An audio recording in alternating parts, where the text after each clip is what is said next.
Well, what's going on in the Halo community then? I'll skip my intro so you could go ahead and tell us what's going on in the Halo community. This is what apparently Team Sentinels, which is like, you know, Sentinels is a big organization. They're like a top team. Apparently one of their players got accused of geofiltering, and HCS investigated it and pretty much came out and said like, hey, yeah, yo, we're geofiltering. Like, it's a Royal 2, and they're like, Royal 2 is like banned from the event. So the entire Sentinels Halo team's like, well, fuck you, we're not going to the event at all then. Like, we're all just not going to go. Bro, so like why does it feel like every time there's like a competitive scene or everything, someone's pulling out a cheat, bro? Like all the time. Well, like don't they have computers that like have like, okay, wait, are they still playing from home? Is it a quarantine thing or like what? Well, so it was at the like there were online tournaments for the in-person tournament coming up like next week. And like I guess like I haven't read up enough about it, but apparently like they were accusing one of the players of geofiltering, which was essentially like getting servers close to him so that his connection is better than other players since it's an online tournament. And another one of the teammates, one of my favorite pros, Lethal, was like, hey, like we offered to send you out his computer so that you could look into all his files and everything, and y'all denied it, and then y'all come out and say this, like that's bullshit. And then like Maniac from Optic, just what I was laughing at. Maniac was like, I would like to interview someone from Sentinels because the community needs to know the truth. And Lethal was like, I'm not talking to the one person less intelligent than the people who did the investigation. I was like, God damn. Bro, like I didn't even, to be honest, like I don't even know. Lethal's notoriously a troll also. So am I really just like missing this though? Like geofiltering, so like we're talking about like ping in an aspect, right? Like so like essentially they're West Coast, I think, and like if they were playing people on East Coast, they were accusing him of making it so that he plays on West Coast servers every game so that their ping is like really low and their connection is good, while the people on the other side have the worst possible connection that they have. Oh, okay. So it's pretty much just like an uneven playing field, because if someone else is playing on like different end of the world or different end of the country, then it's like you get a higher ping or whatever. Okay, so that is kind of phony, but like, come on, man. But people are also getting mad because they're like, dog, like every like online competitive game has like server selections nowadays where you can like select a middle ground. Halo doesn't, so people are just like, y'all don't even have this like filter in, so it's like.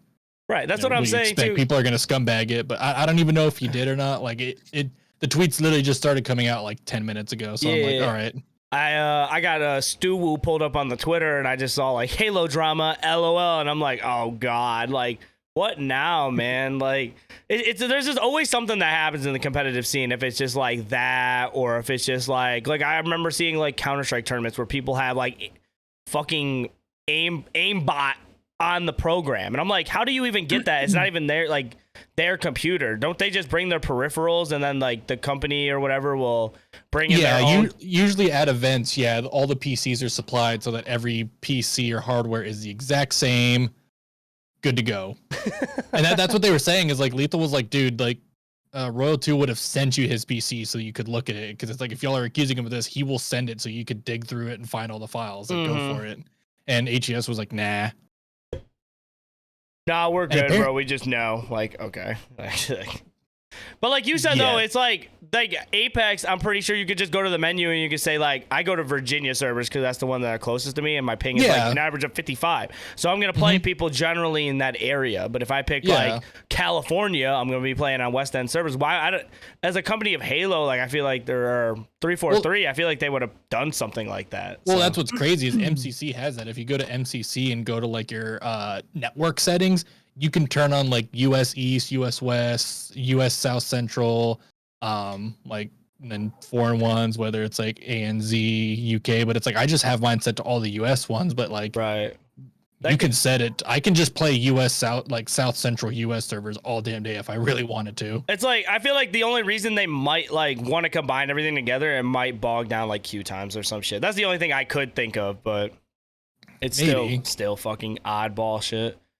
Yeah, so people, I'm very interested to see, because like I said, the event happens this week. I'm very curious to see what happens. I'm trying to figure out what servers that Sparks are playing on, bro. What server are you playing on, man? I want to know, what's the ping looking like on your end? East. East side. So I'm usually about like somewhere between like 30, 40. Yeah, because I'd I've say been. it's not your ping's not really that bad. It's just your speeds. That's what I'm saying. Like, Yeah, if I do a speed test, I get 19 ping. So wow. it's just as soon as I try to connect something that's not here, it's just like, oh yeah, R.I.P. yeah. I'm getting tired of Halo anyway. Not tired of it. I'm just sick of it being like the only game I feel like that everybody's talking about. Like everything just gets thrown out of the window because Halo's the only game. But that's a very, very hot take that I'm not gonna get into because you guys are gonna roast the shit out of me, and I can see it in your guys' eyeballs. So yeah, I'm looking at your Discord status and it says playing Madden NFL 22, and then you're really gonna be like, oh, you know what? Halo's. You know what? Welcome, y'all. It is YouLoveNicktana back again with the Tana's Eye View podcast. This is episode 12. Dodging. I am not listening to Stu's shit. We ain't taking that shit here. But guys, welcome again for another episode. I got my two hosts here. I got Stu Woo. He's been over here sucking the meat off of Master Chief ever since he's been born. Stu, go ahead and tell the people where to find you and a little bit about you, bro. Nah, dude, his suit does that. His suit beats him off for him. That's in the lore. Dude, I saw a tweet and it literally said something like Master Chief like pees in his costume and it smells really bad, and it was tweeted out by like IGN. I'm like, yo. Dude, there was like a meme going around like months ago where people are just like, yeah, like Master Chief pisses and shits in his suit, like Master Chief's suits like jerks him off or whatever. Like it was just all this stuff coming out, and people were like, what the hell is happening? And like even like Halo lore YouTubers were like, this is so wrong, but it's so funny. Like they're like, I wish this was true. Some people, there's got to be someone that's just sitting in their basement, curtains closed. They're just writing down shit. They're trying to figure this out. They're like, well, if his suit's made of this, technically he can't get on the inside. So it could be the way the suit's rubbing on him. I don't know, man. Like that's his own ordeal. So, or whatever that word means. Jesus Christ. I got to use big words on the pod, so it looks like I'm fucking intelligent. I'm smart. The smartest Madden 22 content creator, and y'all can't let me have shit. Every time I pull out a game, bro, it ain't even Madden 22, bro. I'll sit there and I'll pull out fucking Psychonauts, and then everybody in the emojis like dead. I get the Game of the Year contender, by the way. Game of the Year contender. I'm gonna get hot here in a second. Let me introduce my other co-host. We got the man. They call him Lightning Hypers. I mean Spark Hypers. This man's electric every time he gets on the mic. He's looking very cozy in his little hat. Spark, tell the people about you and where to find you. Actually, yeah. Go ahead. Cute ass beanie. Yeah, cute as fuck, bro. Actually, I'm kind of. Who did someone knit you that or crochet you that? Yeah. To be honest, bro, because like Morgan's starting to crochet some beanies, and I'm trying to get one, bro, because that joint looks comfy. My aunt made it. Ooh, nice. Mm-hmm. Ah. But yeah, find me on Twitch, TikTok, Hover. Gotta grow on that. Hover? Who's on the hover? Hover grind? You started that, Spark? Yeah. Let's go, boys. Let me follow. I gotta follow y'all. What's up? I gotta fucking I gotta follow y'all. I like that app a lot. It's a cool app. Like I found generally a lot of good content creators on that app. Just scrolling around. Fucking just. Anyway, finish. Before we talk about my name on it, so. Huh? I have my name on it, so. There you go. 1K Spark? Yeah, I got. He made history. Not 1K, 2Ks. Oh, I was gonna say you said I got my name on it. I thought you. Yeah, that's what I thought too. I was like, holy shit, he got the OG Spark. 1K Spark branding? No, I don't. Oh no, man, that's awful branding. Besides the speedrunner's name Spark, so no. Dude. I thought I was the only one that started the You Love thing. I was like, oh, You Love, and then I type in You Love on Twitch. There's fucking everybody. I'm like, you love this, you love that. I'm like, damn. But you love. Yo, hey, yo. That could be anything. I could love a lot of things. So yeah, we got these two bozos back on the pod again, man. It's always a pleasure having you guys on. I like that you guys take time out of your day to hang out with the kid, man. I like talking. Just dabbed. That's cool, man. Let him dab it up. Let the man do what he wants in his square, okay? You got your square, he got his square. Yeah, look, quick. But Before we really get into anything too, guys, by the way, if you guys do have the time, please make sure you rate this pod 5 stars on Apple Podcasts if you can. Follow it on Spotify and share with a friend if you can. We are a gaming podcast that also helps out with streamers and content creators and just talk about bullshit that ever comes and that comes into our head. We're another thing too is we're very, very, very, very consistent on this pod. Like it's been 2 weeks at most that we released an episode, but I want to start making it weekly, but that's where you guys come into play. If you guys help me out a lot and show that this thing is starting to grow and you guys are really starting to mess with it, I would love to start pushing this out once a week, get more people on here. We just need to get it up. You guys know how that stuff works, but without further ado, I'm going to quit rambling and I'm going to give you guys your games that are free for the month of December. If you guys have an Xbox, your free games are for the month of December: Escapist 2, Tropico 5, Orcs Must Die, because fuck the orcs, right? And then Orcs Must Die. Have you heard that game? I have Orcs Must Die 2 on PC. I've played it before. It's fun. Oh, I never heard of any of these games. And then you got Insanely Twisted Shadow Planet, which I was just like, I saw these games and I was like, ain't nothing really crazy. I feel like Xbox took their 1L of the year because PlayStation came out with better games this month. They came out with Godfall Challenger Edition, the Lego DC Supervillains, and Mortar Shell. Those are your free games for PlayStation. And if you have Epic Games, I would have given you those, but I kind of fucked up because apparently you have a certain time period in December. You only get to like the 10th or the 9th, but it would have been Dead by Daylight, Godfall, and a bunch of good other games, but NicktTana fucked that up. And then for your Prime Gaming, if you have Twitch Prime, you can get Need for Speed Hot Pursuit and Football Manager 2021. It's not Madden Manager, so like it will be a little bit less good than Madden, but I mean, it's just to cut in on Epic, Godfall and Prison Architect are free. They're still free. I just checked. Godfall is free. Okay, I'll be downloading that right now. Till the 16th, because I downloaded them yesterday got them yesterday. When you were like the 10th, I'm like, wait, I did it yesterday. There's no way. Oh yeah, I'm downloading that. It's gonna be right next to my Fortnite, by the way. Oh, Good game. Yeah, we'll see how long that lasts. It's gonna be like Vanguard. Man, this game's so fun. Have you guys seen the updates like at all? You guys haven't been paying attention to what's going on? You just like it because they added sliding like Apex. You're like, oh, it's like Apex. Oh my god, it feels like Apex. Just add abilities and I'm on it. No, generally I just think it's a generally good looking game. Like it brings my happiness up just because it's just like a lot of bright colors, a lot of emotes, a lot of dancing, and like I just think it's a cool ass game. Like to kick back, there's a lot of downtime when you're looting and getting mats and stuff like that. It's been absolutely a good vibe. I played. Your camera froze on Discord. I don't know if it froze on your bro, end too. it did. What has happened? It's because I'm loading up Epic Games. Oh fuck. Oh brother, let's fix this camera. Spark with the food.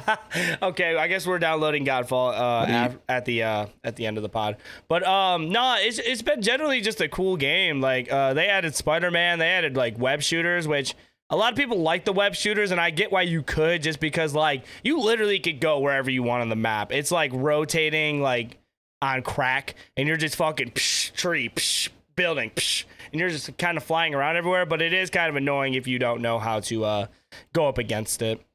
But generally, I still been having fun. The homie's been, I got on with Jamma, Circadia. I got on with MJ, Judge, Doc. We've been going crazy, dub after dub after dub.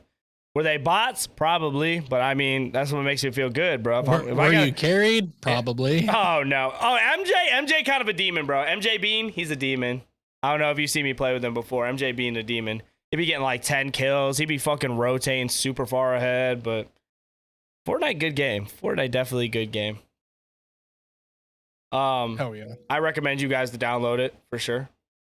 Spark, you could just download your Epic right now and download it. But while we're doing that, I wanted to ask you guys a question because it is holiday season. I don't remember the last time we recorded a pod. Was it after Thanksgiving, Stu?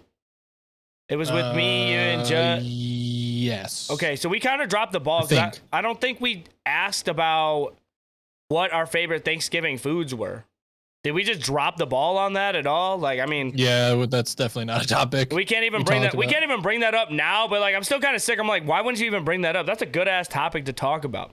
But With what I'm getting to is that like now it's December. It's 13 days till Christmas. Hopefully everybody, if I don't record a pod, before or after or whatever, I hope everybody has a good holiday and celebrates whatever holiday you do.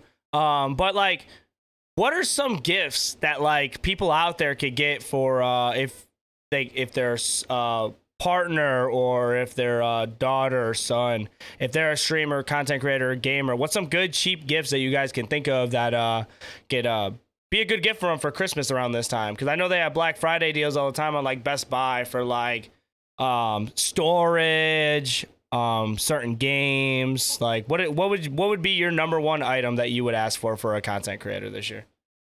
Oh, number one item? Shit, I don't know. It all depends. It depends on budget too, because it's like, I mean, if it's like a content creator and it's like a big budget, I'm like, get like a Wave XLR or Go XLR, like get an all-in-one mixing solution. But if it's like something small, it's like, okay, get a webcam, get a keyboard. Like that's why I'm like, that's a hard question. I feel like, okay, so like let's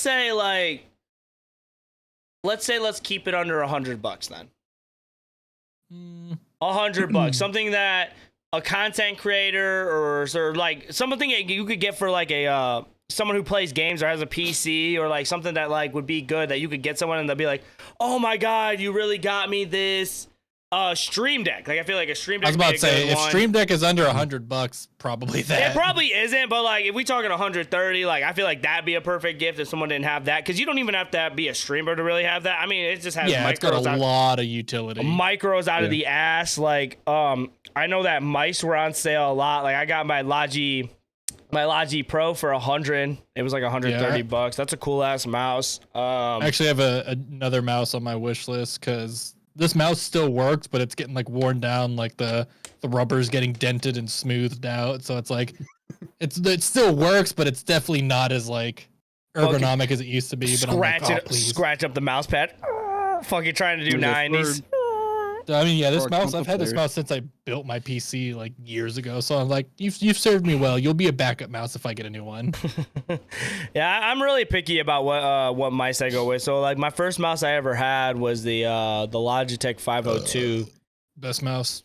I didn't really like it. I just thought it was a little too big. Pause. But then I ended up switching to the Glorious Model PC, and that mouse was cool, but it also feels like it's cheap too.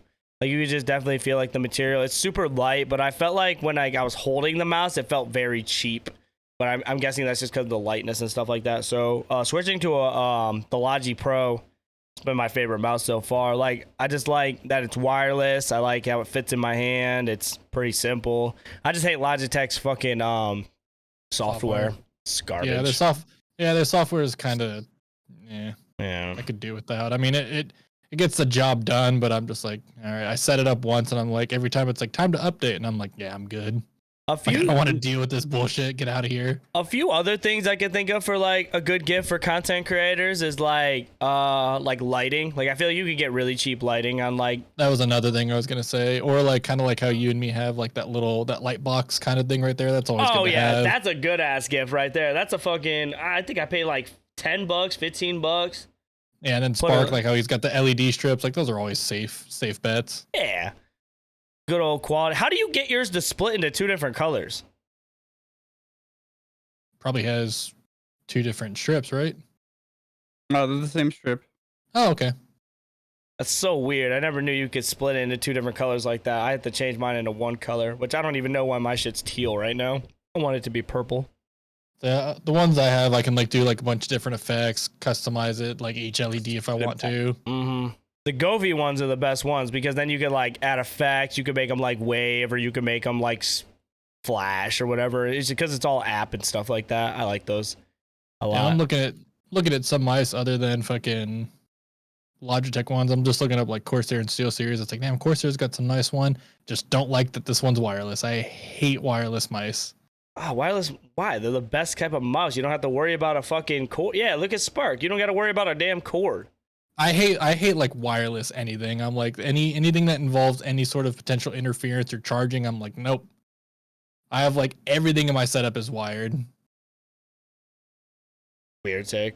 What about you? If it was, I would say the whole thing about wireless is, I was talking with people the other day. They're like, "Ew, wireless." I'm like, the latency time, I'm like, yeah, maybe like 15 years ago.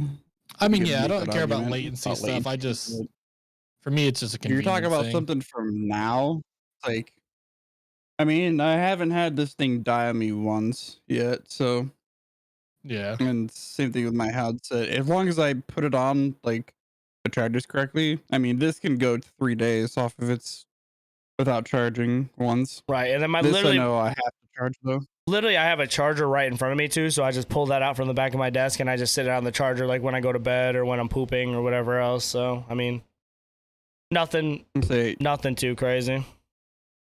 and for the, I mean, even the Logitech fanboys, or Oh, you can taking get the you're taking one. shots early, huh? Logitech fanboy, huh?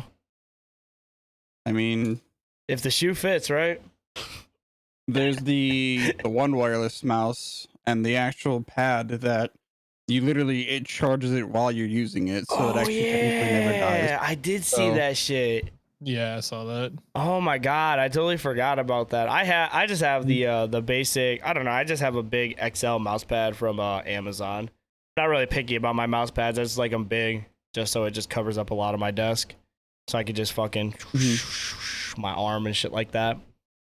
Hell So, yeah. do you guys plan on doing anything for the holidays? Like Spark, do you plan on staying at home? You go to any family members, or what's the move for you this holiday? For us, our Christmas Eve, we celebrate at our house.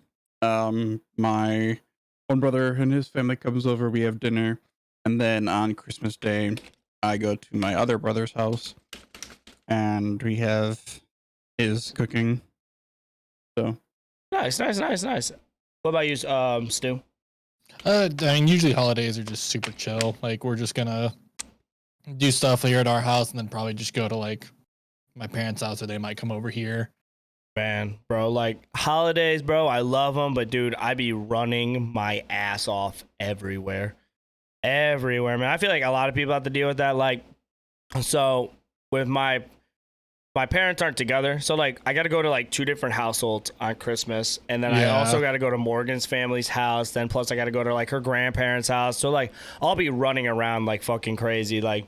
Everywhere. Yeah, it's like, okay, well, it's like it comes to a point to where it's like I don't need, like, sometimes it's hard to just like we wake up, hurry up, open up presents, and then we go to our first house, and then it's like then we got to go to the next house, and then like it's also like it gets to a point to where it's very frustrating too, because it's like then like everybody else, like my mom has to fit our schedule. Yeah, And everyone has her- to work around everyone. Yeah, so it's like they were like, oh, so we plan on doing Christmas around this time, and it's like, okay, well, I wanted to have Christmas around this time. I guess I'll have it earlier. Like, I don't know how easy or whatever that is for like to like. It can't be like the worst thing. I bet it's just probably kind of inconvenient too. But like, it's just it's fucking holidays are always a pain in the ass. Same thing with Thanksgiving. I go to like 3 houses on Thanksgiving. Not even over exaggerating, which is always good, man. Like I'm blessed to have family like that to where I could just fucking like go to this house and this house and this house. But like at the same time, bro, I'll be running. Like it's like an all day thing for me. Like don't plan on doing anything after beforehand. So what I'm thinking, I'm trying to think off the top of my head. I really haven't talked to my mom or anybody like that on what we want to do. But from what I remember, we usually do my grandma's on Christmas Eve, but she passed away recently, so like I don't know what we're doing for that. I'm guessing we're probably just gonna go to my mom's, and then I'll go back to my mom's Christmas Day, and then go to her mom. See, it's just like it's going so many damn places, but like I'm doing a lot of stuff. But I'll probably get Thursday and Friday off of work and shit. So nice. I'm excited, bro. I'm excited for the holidays. It's just a bunch of running around though. And then what else? Yeah. Sounds about right. Sounds about right. Holidays, man. Like, cause you know everybody trying to see like you. I know how you feel too. Like when you have like the baby and stuff. Everybody's trying to see the baby. Everybody has like a million toys. Like to be honest, like I want Willie to get a lot of stuff, but at the same time, it's like, dude, there's so many toys in my house. Like I'm getting buried in them right now. Right. Like it's like, dude, and like I got like it come to a point where I have to go through them like maybe once a month and be like, yo, I got to get rid of some of these. Like this toy's missing this, and I gotta like when he's gone doing something, I just start throwing them away, or I start Just putting start them in a box. purging it. Yeah, like, dude, it's like, holy God. Like, y'all will understand when y'all have kids, and like, people love getting your baby stuff. Like, if it's fucking, like, Willie's on like a car phase. So, like, you know how cheap Hot Wheel cars are. They're like 50 cents. So people will buy like 4 of them and just bring them over. I'm like, oh my God. If I had a dollar for every time I stepped on a damn Hot Wheel, bro, like, like like, and then like, wait till he starts doing Legos and shit. That's gonna be the worst. Like, ugh. Just gotta start getting Hot Wheels tracks and just start building those things like crazy. That's. I think we got him a track actually this year. He got, like, that's the thing is I was like, bro, I'm not even really trying to spoil him this year. If I want to spoil him, I want to spoil him on like a like when he gets a little bit older and he starts remembering Christmas. Like he'll kind of remember these kind of times, but not really. Like, I know I bought him. Well, if you're listening to the pod, you got to hop off. I can't let you know what you're getting. But like, I got him a like one of those little Jeep remote control like things that you could sit in, like they could drive on their own. But I'm pretty sure I could drive it myself. But that'll be cool for our backyard, so we could drive around. Then he got I think Mo said something about like Nerf guns to let him shoot around the house. So I'm gonna lose an eyeball here soon, and tracks and a bunch of other shit. So Nice. yes, sir. Yeah. Do you guys want to add on to that topic a little bit more? Or do you guys want to get into the Game Awards? Yeah, let's say. I'm good. I like Yeah, how you just... said when you guys have kids, and it's like 2 out of the 3 people in here already have kids. I'm talking to the 5 people that listen to the podcast, sir. Okay, I'm listening to the 5. Okay. I'm talking to the 5 individuals that are listening. And they're like, oh God, kids are gonna be a pain in the ass. Oh fuck. But with that being said, y'all, we're gonna get back into the Game Awards. Happened, it was last Thursday. And we have some takes about it. We're gonna go ahead and talk about what some games that got snubbed, some previews that we saw that we really want to talk about and discuss, and just go over everything again. Just kind of a quick little recap. If you guys don't know what the Game Awards are, they're hosted by Jeff Keighley. They happen every year. And I would say, like, it's not like, I don't know, a lot of people are describing it to like the Grammys, I guess. And I'm like, is that even like a good comparison to that for video games? Like, does this award show really even, like, is it just the biggest of the biggest for Game Awards? Pretty much, yeah. It's like the highest, like, standard, or like it's held to the highest standard. So like whatever wins this is just like, it's just like a, yeah, it's like the like one that the majority of people focus on. Right. So they had a lot of things like best esports coach, a lot of esports shit, content creator, best or most anticipated, best multiplayer, best sim, a lot of that shit. But like, I'm gonna probably skip over the esports shit because like, not really that much to talk about, like with that. You're like casual, very, very casual on that side. Like, I'm not like, I'm excited. I kind of assumed that League of Legends would win the world championship for the esport. The esports. I don't know about any of these coaches or anything. Best esports team, I would have picked FaZe just because that's the only thing I want. I mean, Stu would have probably picked the Sentinels. For I think it was Sentinel's Valorant team, right? Yeah, it was their Valorant team. I don't really. I know their Valorant team's good. Valorant sucks ass, so I don't keep up to date with that shit. A lot of people are saying that. Well, I think for the best esports game, League of Legends actually won that, which sounds about right. I mean, a lot of people still fuck with Dota and CS:GO, man. Like those games, like CS:GO has made a very, very big comeback in the recent years, bro. And I thought that game was gonna die once Valorant came out, but it's still like holding up pretty good. Nah, Counter-Strike never gonna die unless they royally fuck up their game, but it's like they really would have don't. to like break everything in the game, like the whole eco, the weapons. Counter-Strike's the one. Counter-Strike should be an example for like every game to where it's like if it ain't broke, don't fix it. Like they haven't really changed that much since like old Counter-Strike, like little tweaks and stuff like that, but it's like they bring back old maps,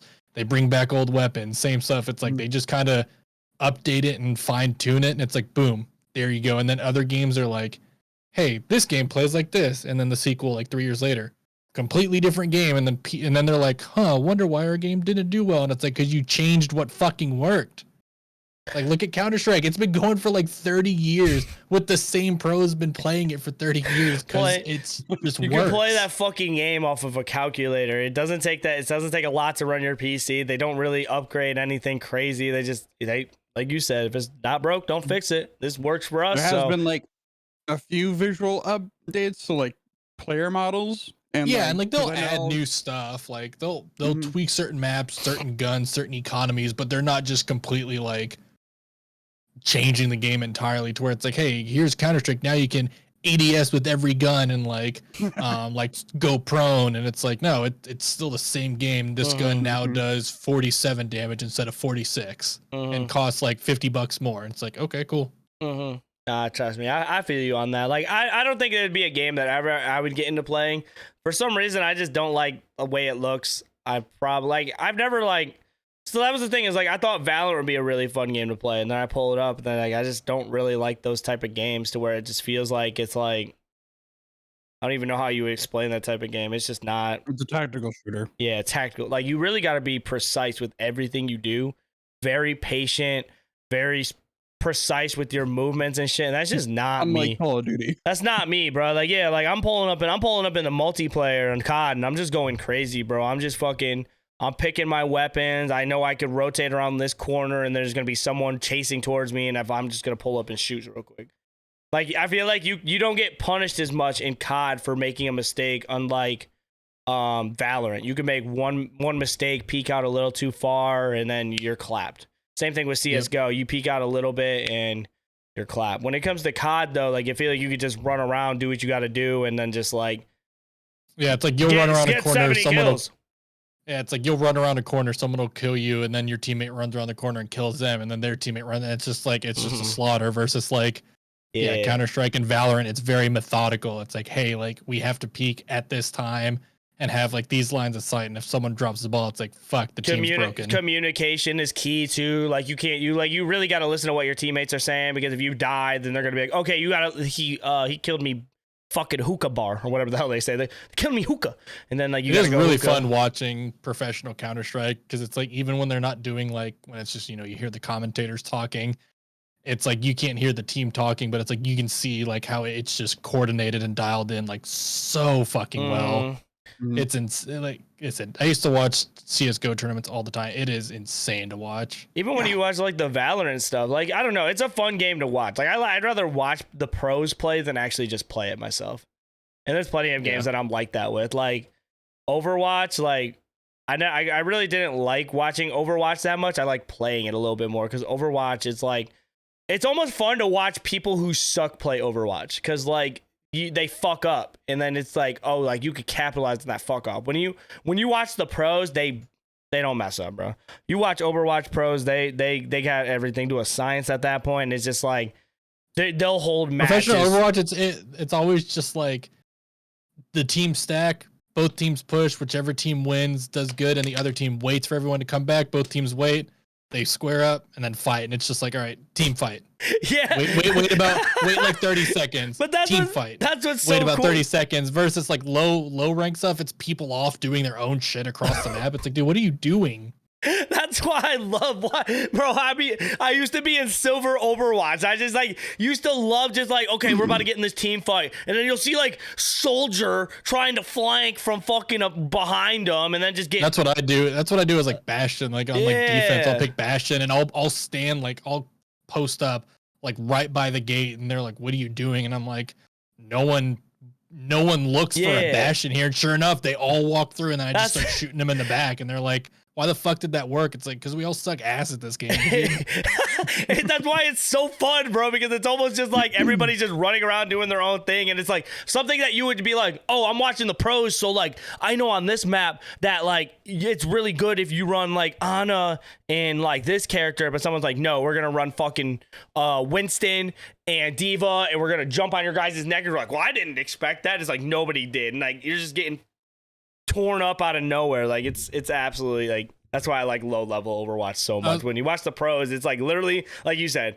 square up. Okay, our 6 people are here. We're gonna use this ult, then this ult. We're gonna wait for this ult, then we're gonna stun them with this ult, and then Yeah, it's kind of going off that too. It's because I just watch I watch videos all the time, and there's one video I like watching. It's by the Score Esports YouTube channel, and they have like I've watched this video I don't know how many times, but it's like the best Evo Moments, which is like a fighting game tournament, and it's like kind of like what you were saying. It's like, you know, people do the same kind of stuff in fighting games, but it's like some of the moments are like when people do like a character swap and like no one sees it coming, and it's like, whoa, it's like this is a huge change. Like, what do you do now? And it's always fun to watch shit like that.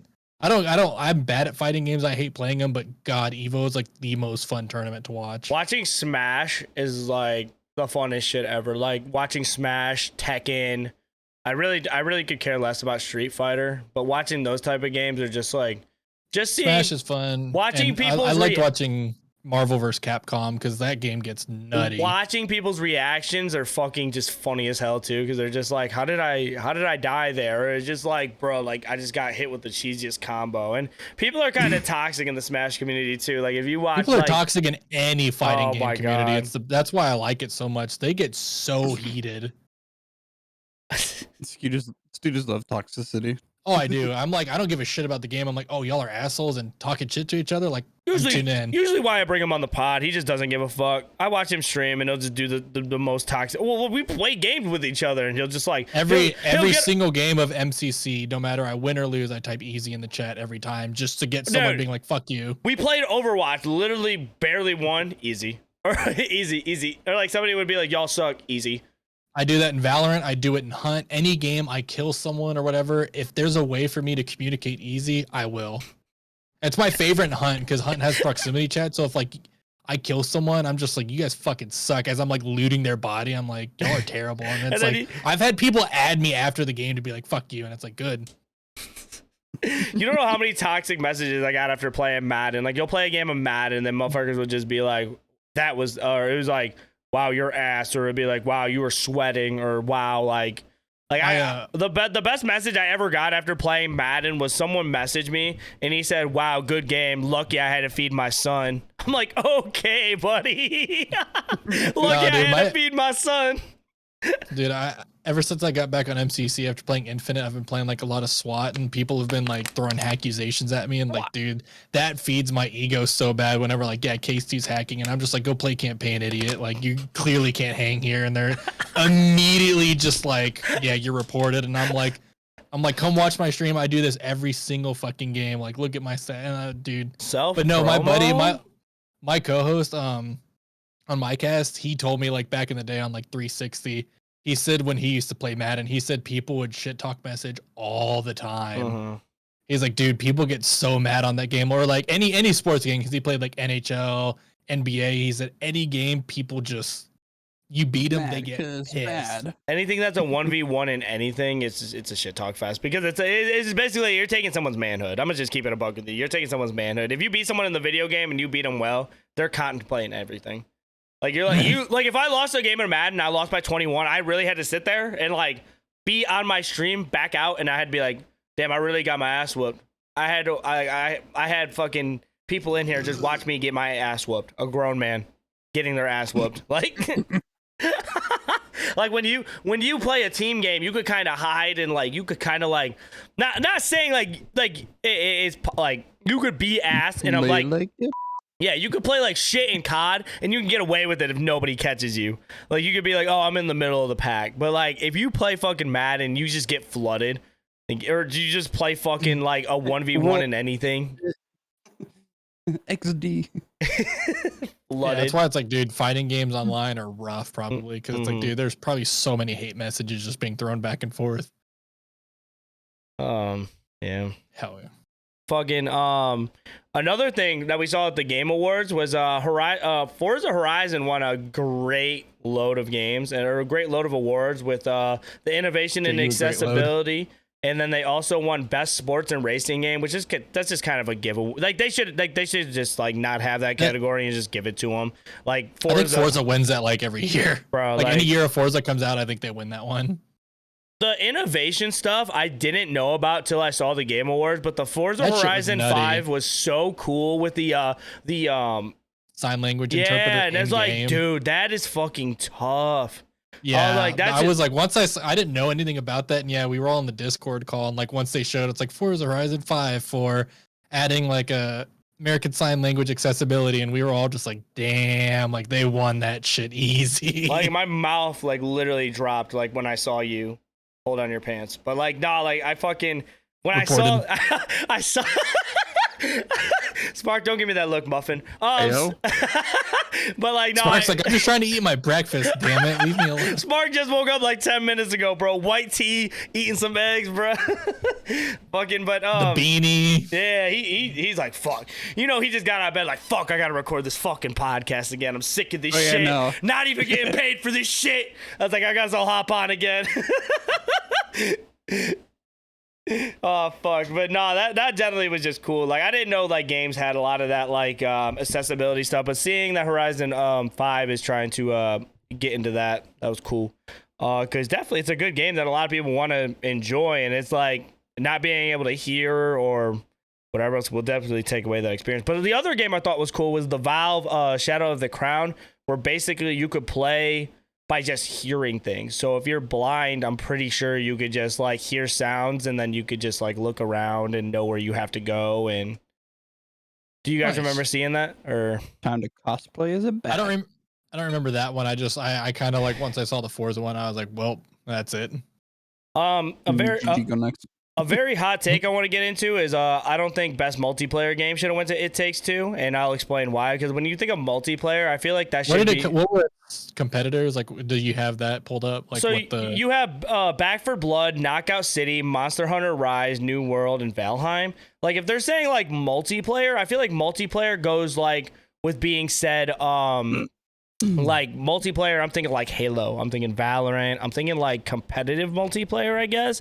Like It Takes Two is more of like a co-op game. Like that, Yeah, I maybe feel like they should split I feel that like you're into, like- splitting hairs there, but like it's a multiplayer game, but like Yeah, maybe they should split that category into like best PvP game and best co-op game or something. which maybe I'm just talking on like a fucking.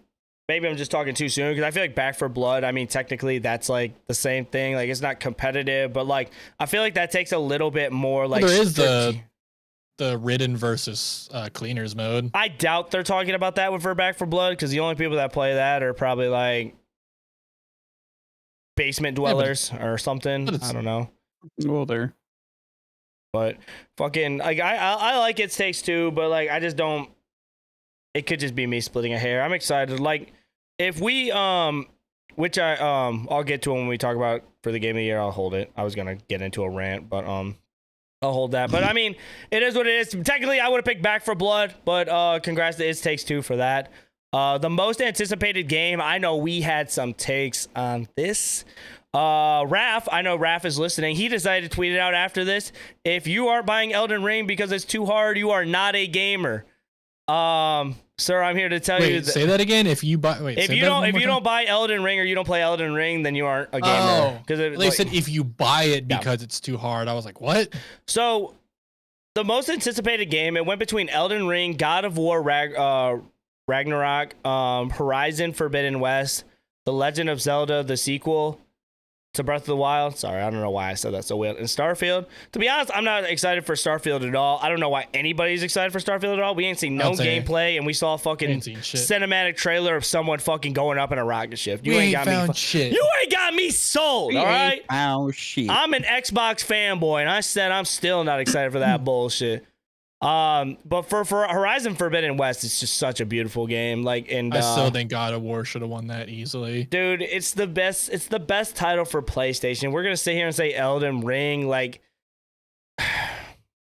It just blows my mind, bro. Like, I know Elden Ring is hyped. It's been hyped for a minute. It's George R.R. Martin. It's from Software. Like the Dark Souls, the Soulsborne games, those are big. You've got an incredible fantasy author on it. But like, dude, God of War, when that God of War reboot came out on PS4, like that shook like the gaming industry for like everyone, like pretty much everyone who played games was like, yeah, this game is like literally perfection. And just like God of War games, they just don't miss. So like they it's not like they put out a very bad God of War and was like, oh, this next one we don't know if it's gonna be good. No, God of War has been consistently fucking top notch game for a while. So like it just kind of blows my mind that didn't win that. But like Elden Ring, I'm sure it's going to be a good game. I'm not going to play it. No. I'm sure it's going to be good. The story's probably going to be nutty, but I don't know. Spark, what do you think about that? You saw the games. You saw the most anticipated games. I know we all sat in the call together, and I don't think I really seen you shocked about it at all. Do you really think that it's the most anticipated game, or is there something that you would pick over that? Like, I just don't understand the point to where everybody's so excited about this game, but like, it's gonna be cool, but I just know it's gonna be a pain in the ass to play. That's why I feel like not a lot of people are gonna play it, because I remember Sekiro came out and a lot of people will play it. You think so? Sure. You think even though it has that bit of a challenge, you think it's gonna? Oh yeah, because the Soulsborne. Yeah, it's like those Soulsborne games is huge. Number one. Okay. Either being like as a casual playthrough, or like as another like casual. Casual. Because a lot of people are invested in it for the story. Those stories are insane. I'm definitely all like the big streamers who aren't like known for playing a specific game, but more of as a variety. They'll play it, and like give it a try and try to see like how long it takes for them to beat it. That's all those games are. Is just you just learn the mechanic and then slowly start chipping it away. It's not like this is impossible, you can never beat this game. It's just like, you have to sit down and take the time and learn the mechanics of every boss fight. And then there's like the appeal of like doing like no hit runs or specific build runs or speed runs, and it's like that's the thing. I'm not saying that Elden Ring shouldn't have gotten anything. I say if God of War, I think it's like God of War was right here, Elden Ring was like a step beneath it. It was probably like this. Yeah, in the voting. I feel like a sway of like at the most 100 votes. I've watched people play like Bloodborne or Dark Souls or Sekiro, and it's a lot of like sidestep to the left, sidestep to the right, sidestep to the right, hit, sidestep to the left, sidestep to the left. You're doing a lot of fucking tedious shit just to get one hitted by a boss like 10 minutes later, and it's just like, oh my fucking God. That's the thing, and that's like the dance of those games, and it's like learning the movesets and knowing when to do what. Right. I know a lot of people are like, oh, that's boring, but it's like to a lot of people that's what they like, because they're like, oh, like I have to learn what he does, I have to learn when to attack. Yeah, the rhythm, that's the word I was looking for. I couldn't think of the word, the rhythm of the game. So like that's the thing too, is like I'm not an Elden Ring hater for sure. Like I definitely think like the story, like you said, is gonna be nice. The open world aspect of it is gonna be fucking beautiful. I've seen the trailer. I saw the different like characters and monsters and things that you run into, and it definitely looks like it could be a crazy fucking in-depth lore, like something that like you could really get sucked in and like in a rabbit hole for like a really really long period of time if you really want to focus yourself on it. Like I feel like it could be in the sense of like I don't want to say like, I want to say like more of like a book or like a movie type thing. Like it would be more in depth to like that kind of thing. Like that's how deep the lore is. So yeah, I'm definitely like after like a week to a month after that game comes out, I'm definitely going on YouTube and just being like Elden Ring story explained and just watching like a video, some guy talk about an hour about what it is. I've done that with the Dark Souls, the Bloodborns. Like they are fun in terms of story. So we all picking it up. I'll pick it up. Spark, you gonna pick it up? There's a copper drop for you day one. It probably won't be a day one thing. It'll just be like something like, oh yeah, I probably should pick this up eventually. Yeah. Okay. What about you, Spark? Or Spark, Stu? Fucking you guys both start with a damn S. This is confusing. So do you. You're sus Tana. I'm probably not gonna get, like I said, I'm probably just gonna watch a YouTube video and watch like a lore video explain about it. That's fair. But speaking of most anticipated games, like it also should have been thrown in there, but it's like, dude, how was Among Us VR not thrown in for most anticipated? Dude, you were so happy when that came on. Like you saw that trailer, you were in chat, you were like, yeah, oh my God, I've been waiting for years. Like, fuck that, y'all. We ain't talking about that garbage, man. That game's gonna be worse than Starfield, man. Dang. What? So, our best sim strategy, Age of Empires. I mean, that's kind of what you think of. A game I do want to try out though is Inscription. I actually saw that on Steam. It looks weird. It looks cool though. Like it's a good like indie game that is like 10 to 12 hours long. Then it's about cards and shit, and like it's very easy to follow. I might pick that up. Best family. This is like an award that I know It Takes Two should have won. Just basically because like it's a game that like you would play. I feel like I felt like they really designed to play that with your partner because like the level of difficulty really wasn't that hard, and the gameplay really felt so fresh. So like even if you're a new gamer, you really don't lose your interest of the game. Like you're always doing something different. When I was streaming this with my boyfriend 951 TV, we had a blast, and like every time that we played, it was just like something new. So like you started off with a hammer and a nail, and then you would have to go through the shed, and then you had to kill a vacuum. Next level, you're fucking killing wasps, and you're riding a dragon into like the story and like everything behind it, and like the gameplay and it switching up was just absolutely incredible for an indie game, and I definitely loved it. And I think like if you have like a partner or you just have a best friend that you could play the game with, you definitely should. And like another thing is this company that made this game, they made A Way Out too. It's what is it? It's is it Hazelight? Is that the same one that made A Way Out? Hazelight, yeah. Hazelight, I don't know. So like two fucking banger ass games. You could pay $30 for It Takes Two, or it might even be on the Game Pass, and you guys could split it 15-50 and play the game of the year. And it's really crazy. Like, I'll just bring it up now. Like, these indie games, bro, are really topping these fucking $60 AAA games, and like I'm happy to see it, bro. Like there's so many indie games that I played this year that I just generally enjoyed, like playing more than what I would like a AAA game. Like, this is so much fun to me. And It Takes Two was next to Psychonauts. See, now I'm saying, I meant to say nuts. Now I'm just in the word of just saying nuts all the time. They've been my favorite games like I played this year. The other ones were kind of just like like WarioWare. I don't think really anybody plays those games. Sorry if you do. You should still hit 5 stars and share with a friend. Super Mario World's kind of cool. Snap, it was all right. I mean, the thing about, I feel bad about the Pokemon community or Pokemon in general or Nintendo. We begged for a new Pokemon Snap. They put it out and like nobody plays it or nobody talks about it. They're probably like, yeah, well, that's it. It's one of those one-off games though. That's it. Yeah. Like you play it through and then that's it. There's not really much to do. It's not like,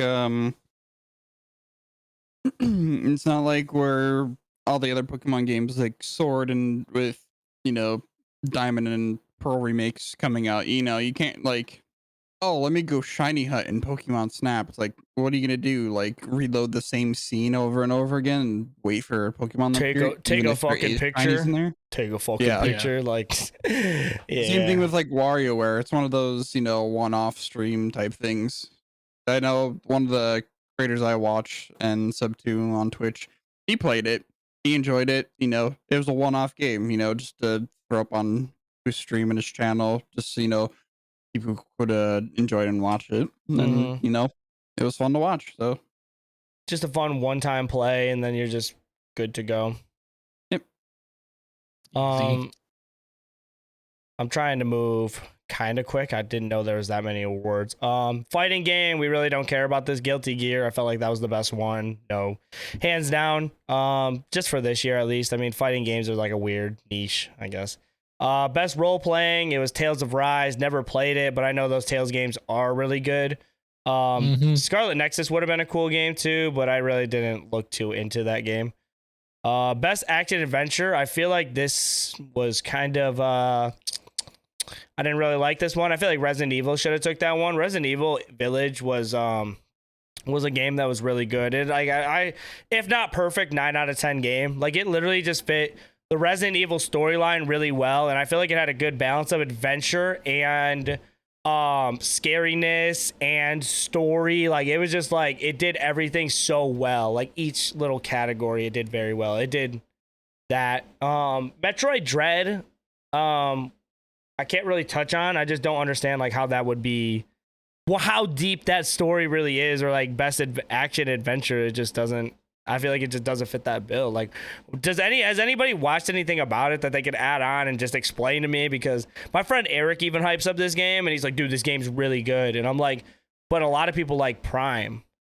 Like Metroid Yeah, Prime was like the Metroid game, FPS shooter. But like, I mean, a lot of people like the side scroller like things. I mean, you got to realize like Metroid was a big enough game to where it has its own like genre. Like whenever like a side scroller action game comes out, people describe them as Metroidvania games, like Metroid/Castlevania. Like that's how prominent that game was, to the point where like it's its own description. So it's like those games like that are huge. And it's like, I mean, Metroid's like one of Nintendo's like prime like front runner like characters. I forget what you want to call them, IPs, whatever. But you know, they hadn't had like a traditional side scrolling Metroid game in forever, and to release one like current gen, people sick of these like, fucking side scrolling games, bro. They just don't intrigue me. 2DS side scrolling ass game. Oh brother. What about you, Spark? If you guys have any like reason to throw in why you think a game shouldn't won, you guys definitely are more than welcome to bring it up. I'm just kind of going through, like, if you thought Psychonauts should have won, which I think Psychonauts would have been a good action adventure game. Like, I mean, bro, come on now, bro. It's a good adventure game. It's like you get to roam around wherever you want. The story, man, whatever. You sleeping? I am. Go ahead. That's what I do. Whenever I see you boot up Psychonauts on stream, I'm like, oh, it's like, man, I needed to go to sleep anyway. Let me boot this up. Oh. I beat it. I gotta do my review anyway, so I'll make sure I'll link y'all that so y'all quit sleeping on it. So yeah, lucky you. YouTube hid the dislike button. Sub to the YouTube channel for sure. Plug. Shameless plug. Fuck. Shameless plug on my. You know what, bro? Best VR game with the Resident Evil 4. Excited about that. That game looks absolutely beautiful on VR. Best mobile game, Genshin Impact. I felt like that was a gimme. Best community support. No, it's a gotcha. Best community support went to Final Fantasy, which it should have went to Apex. I don't really know what best community support even means, so. Just like transparency, like updates, like quality of life, just in general, like listening to the community, updating the game, keeping it fresh, keeping people coming back. Complete opposite of Apex. So how do you feel about, how did Destiny 2 do that for you, Spark? Did they do a good job for that? You felt like that, like problems got fixed all the time? Like, I just don't know why, like, when it comes to the Destiny 2 community, I feel like it's a lot of bitching. And I'd never understand why. Like, Madden has the word. If there was like an award for worst community support, it'd have to be Madden. Like, it feels like they don't listen to us at all. It's kind of frustrating, actually. Well, because they do a lot of like offline sandbox testing, and actually come the new expansion, Witch Queen, this February. They're changing a lot of stuff, and they've actually changed a few major things, like no more one-hit melees on classes that could do it. Grenades can't one-shot, only the one hunter class, its arc grenade in one shot, and that's it. But its cooldown is like 90 seconds of if you're just standing there. But anytime you get like a kill or anything like that, you drop an orb, depending on how you're building. You help refresh that grenade energy or any energy at all. But I really haven't noticed a difference like too much, or people even running the class to be like, ha, my grenade one shots now. This is what I'm going to use only for PvP. And it's just like yeah, stasis. I don't see it. No, they nerfed stasis. Well, yeah, but like for the longest time, like everyone was just running stasis and just cheeseballing that. Something new comes out, everyone uses it. Because it's the new hot commodity. Just the same thing with Galahorn. I see that. That's the thing that kind of sucks with like Destiny, it seems like, is like they add in like all these new weapons, new traits, new perks that also like add into everything else with the game. And I feel like you can't ever make it work because it's like there's always going to be some strat or build that someone's going to do where it's like, hey, look, we broke it again. And it's like, God damn it. And Destiny goes in and fixes it. And then. Well, for this season alone, they really buffed fusion rifles, and they also made those are like those charge mod. ones, right? That kind of like charge up and do like the quick burst. Yeah. Yeah. They added a mod where after you land 5 bolts of the fusion rifle, it would increase the damage and keep that increased damage until it diminishes, I think, after 5 seconds. So if you just keep that buff hitting your going, shots. yeah. So that's been a huge thing.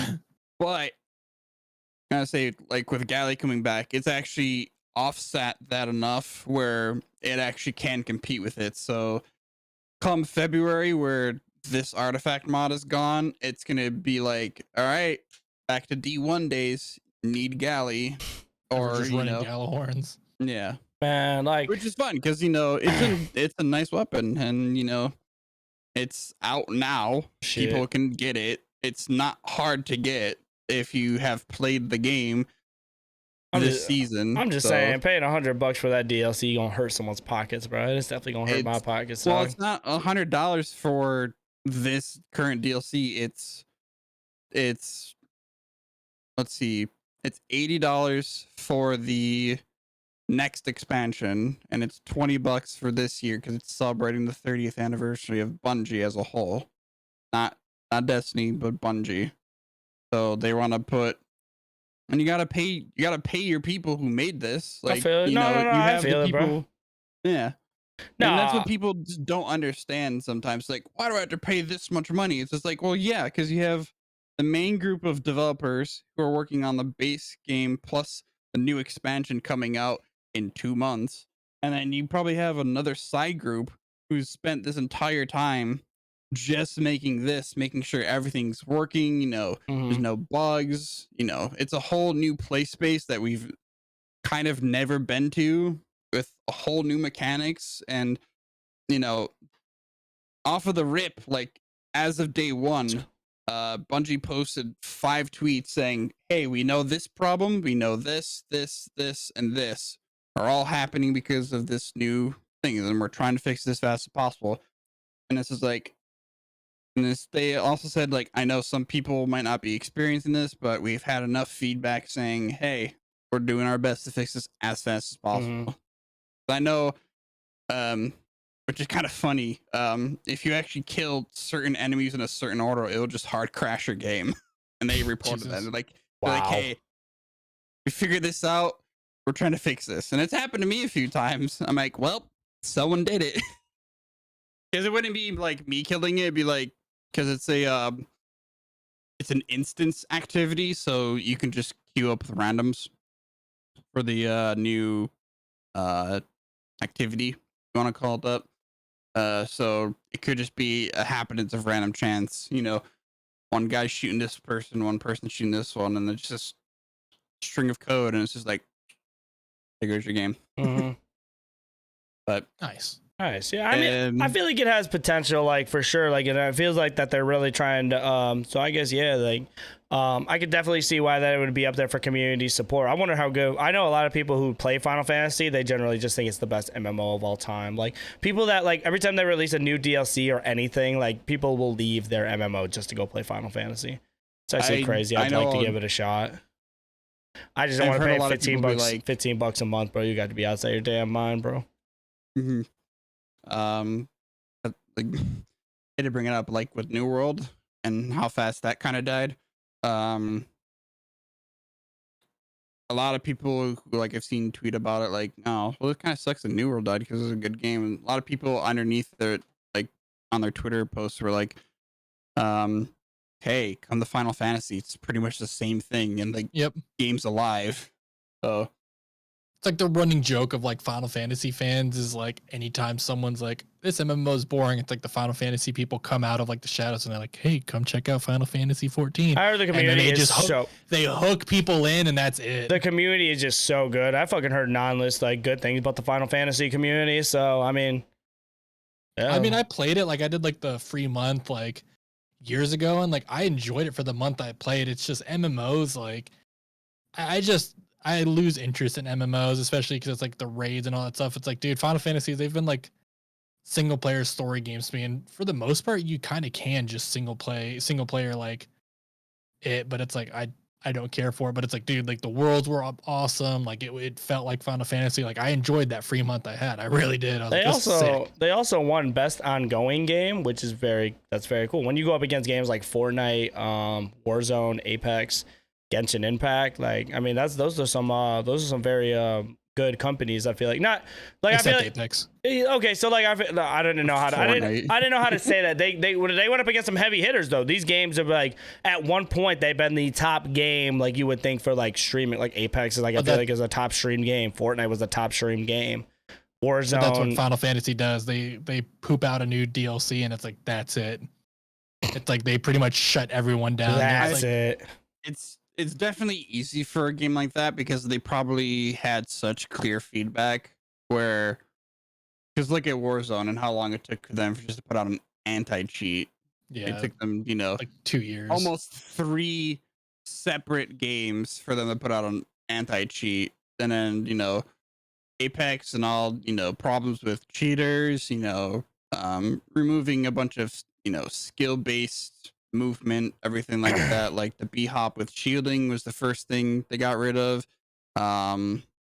B-hopping in general. Man, these games in general just need to all put in a fucking anti-cheat. Like, I don't know. If you come out with a shooter, just put out an anti-cheat. Fortnite just being too sweaty. It's not.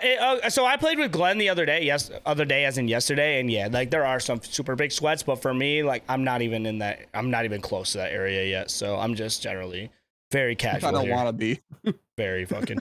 But like at the same time, bro, if you have a shooter, put out an anti-cheat, bro. As soon as I open up Fortnite, anti-cheat. If I open up Valorant, anti-cheat. League, anti-cheat. Like just do Valorant it. has anti-cheat, yeah. Just do it, bro. Because like once you get Valorant has a like if you ring 0 these like when you like I know Scump and like Optic made a big point about it too. It's just like, bro, like they're too good to where once they get into lobbies, it's either like half cheaters or like it's just bad. Like you just get into these lobbies with a bunch of cheaters and just kind of sick of it. That's but, like pretty much like CS. Best performance. I'm excited that my queen Maggie Robertson as Lady Mommy. Lady Mommy Milkers. Yeah, and Resident Evil won it. She was looking cold she was looking cold at the awards, man. I'll give her that. That's my queen. So Eye trackers, where you at? Eye trackers, yeah, eye trackers were mad. And then audio design, Forza won that. That's a good one. Deathloop, I got some bones to pick with Deathloop because they won 2 awards to where like I want to give Deathloop its flowers, but at the same time, bro, I just haven't seen enough. It won best game direction, which whatever the hell that means, and best art direction. Like I feel like Deathloop is a very appealing game when it comes to like the way it's like the world looks and how whatever else, but you're putting it over Kenya, Psychonauts, like those are some heavy hitters. Ratchet, like just don't see it. I felt like they just wanted to give them a award because it's Deathloop. You feel? Yeah, Bethesda. Yeah, best indie went to Kenya, which is cool. I think all those games were really good. The Death's Door, the 12 Minutes. These indie games have been going crazy. So, and then for the game of the year, we could all have a little debate about this, really. But It Takes Two won. And what I will say for the most part is like, I'm just happy that an indie developer or indie team won this. Because it's just like, it should be like motivation to anybody who's just making a new game or putting out something that you think like, oh, this might not work, but a small company like It Takes Two, who literally fucking put everything he had into the game just to win it. He even went on and said he's like, fuck the Game Awards. He straight up just said like, fuck the Game Awards. Fuck the Oscars. Fuck the Oscars. That's what it was. But like, Yeah, It- that dev is hilarious. Joseph, whatever his name is, Mhm. that was back in like what 2017. He got up on stage for a way out and was wasted just shit talking the Grammys. It was so funny. And it won Game of the Year against like some heavy hitters when it comes to Psychonauts, Resident Evil. Like, I'm sticking up for my Psychonauts. Like, I feel like it would be neck and neck between It Takes Two, Psychonauts, and Resident Evil on my end. Like, I feel like Ratchet and Clank was a very good game, but like, I mean, nobody has a PS5, so maybe like 10 people played it. So and then Metroid, I won't give Metroid its flowers until I actually play it. And Deathloop, I feel like we looked it up and it just hasn't sold a lot of copies yet either. So I don't even understand how you put that in the top, whatever. But Yeah, the 12 people that have PlayStation 5s, yeah. I have it on Steam. I World. just haven't touched it. I've watched people play and I'm just like, this just doesn't like, it doesn't appeal to me, I feel like. But yeah, but I'm just happy that It Takes Two won it all, man. Like, I was sitting there just clapping, going fucking crazy because yeah, it's a good game. Hell yeah. What do you guys feel Game. about it? Oh yeah, no, it's a great game. I feel like it's definitely you know, you can easily do something like with a partner, Mm-hmm. you know. Even if they aren't like a huge gamer, you know. I've seen at least 3 or 4 people that I normally watch on the regular play it. One was playing, actually no, 2 people I know are playing with their wives. One of them is playing with their best friend. So it's just like, it's really easy just to, you know, see kind of interactions and how everything works between the you know, the 2 people playing it. So Mm-hmm. and it can 100%. I've seen the same joke a couple of times, but it's still fucking funny. Yeah, man, for sure. What do you feel about it, Stu? You have a your own opinion about it, or do you think? I mean, that... I'm fine that it won. I mean, with all the ones that won, I thought it was going to be Resident Evil, but I'm not upset that it wasn't. But Yeah, that's what I'm saying too. It's like I felt like it could have been like between Resident Evil and Psychonauts and It Takes Two. I was like, if any of those won, I would have been happy.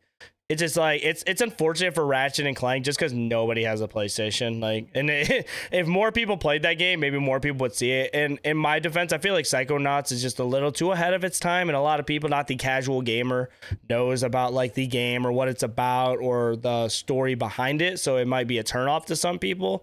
And Resident Evil, to understand Village, you would have to play 7, and that might turn people away from that too. But like, It Takes Two, $30 game, playing with a partner and just going through it, man. I'm definitely happy that that it won. But Psychonauts still got fucking what's the word, bro? It got shafted. Yep, shafted. That's the word. I mean, go ahead. I would say it's kind of hard to like keep up with a story when the first game came out in 2005 and the second one came out this year. So it's like, you know, it's kind of hard to see people be like hyped for it when, you know, how long is that? What, almost 20 or let's see, 16 years of difference? You know, half these people who probably play the original are probably too busy to even, you know, go out to want to get a PlayStation 5 or whatever console that needs to run it on. it's gonna be like the same thing with fucking They like Ratchet and Clank. It's gonna be the same thing with Beyond Good and Evil. Yeah. Like It's the like- first one came out what and fucking like I was back on like PS2, Xbox era. And the second one still hasn't come out. It just keeps getting pushed back. Yeah, 100%, man. Overall, I thought like the winners that won and shit, man, I was very happy. It felt like everything was good. Winners, I felt like everything was fine. I do want to bring in before